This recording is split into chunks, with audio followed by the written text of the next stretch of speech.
Since it came to power in 2002, the AKP Party, which has ruled Turkey for nearly 20 years, has increasingly become preoccupied with Turkey's Ottoman past, especially under the leadership of President Erdogan. At its zenith, the Ottoman Empire covered much more territory than the present-day Turkish Republic. It stretched from Algiers in the west, across North Africa and the Middle East, to Iraq in the east. The Ottomans seized Jerusalem in 1517.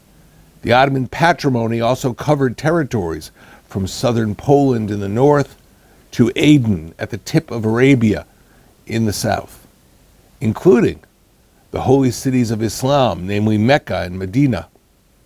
Yet the Ottoman Empire steadily contracted over the centuries as it lost successive battles with technologically superior European powers. It lost Crimea to the Russian Empire. For a time, Egypt fell to the French and then went to the British. The Mediterranean Sea stopped being an Ottoman lake as European navies began defeating Ottoman fleets. The Ottoman Empire was finally dissolved after the First World War, and its sultanate was disbanded. It formally surrendered its sovereignty in 1920 over Middle Eastern territories to the south of Anatolia in the Treaty of Sevres, which it signed with the victorious Allied powers from World War I. In the years that followed, the Republic of Turkey strictly adhered to its treaty obligations. In the last 2 decades, however, there have been growing indications that certain parts of the AKP leadership have reservations, even resentment, about the territorial divisions from the last century. Leaked cables from the U.S. Department of State in 2004 and 2005 quoted these new voices as saying that Turkey indeed needed, quote, to take back Andalusia, Spain, and avenge defeat at the siege of Vienna in 1683, unquote.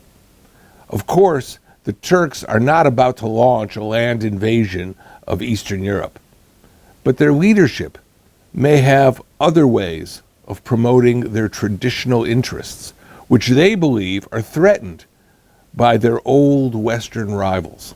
In October 2009, Turkish Foreign Minister Ahmet Davutoglu spoke in Sarajevo, the capital of Bosnia-Herzegovina, where he laid out the goals of Turkish foreign policy.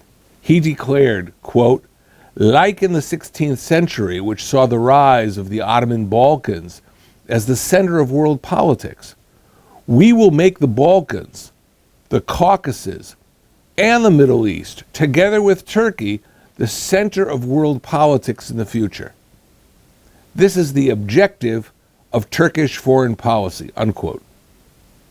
A new opportunity for restoring what are viewed as former Ottoman territorial claims has recently arisen with the new Turkish-Libyan maritime agreements just concluded on November 27, 2019. Following the Arab Spring, Libya split into several subdivisions, including the Government of National Accord, the GNA, based in Tripoli, under the leadership of Prime Minister Fayez al-Sarraj, versus the Libyan National Army, the LNA, based in Tobruk, under General Khalifa Haftar. Each Libyan ruler is backed by a different network of international partners. General Haftar's partners in Tobruk include Egypt, Jordan, Saudi Arabia, the United Arab Emirates, France, and Russia. U.S. officials have also met with Haftar and argued that his forces control 80% of Libyan territory. This past April, in fact, President Trump spoke with General Haftar by telephone. Prime Minister Sarraj in Tripoli works with Turkey, Qatar, Italy, and the UN.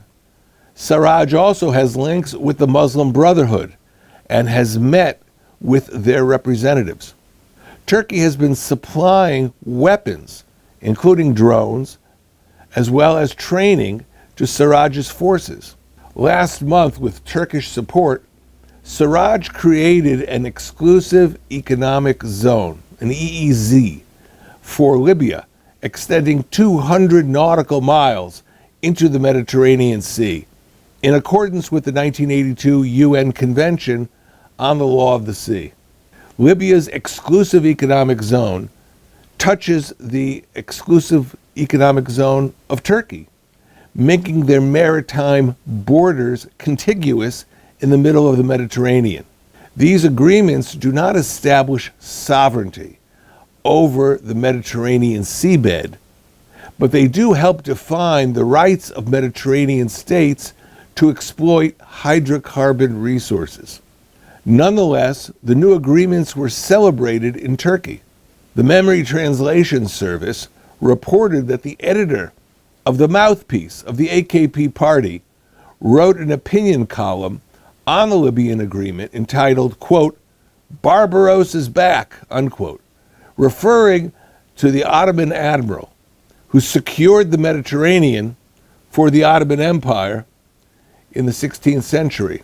He added, "Sevres plan blew up in their face," referring again to the agreement reached at the end of World War I between the victorious Allied powers. The Libyan move was opposed by many states. Egypt registered its objections formally to the UN Security Council.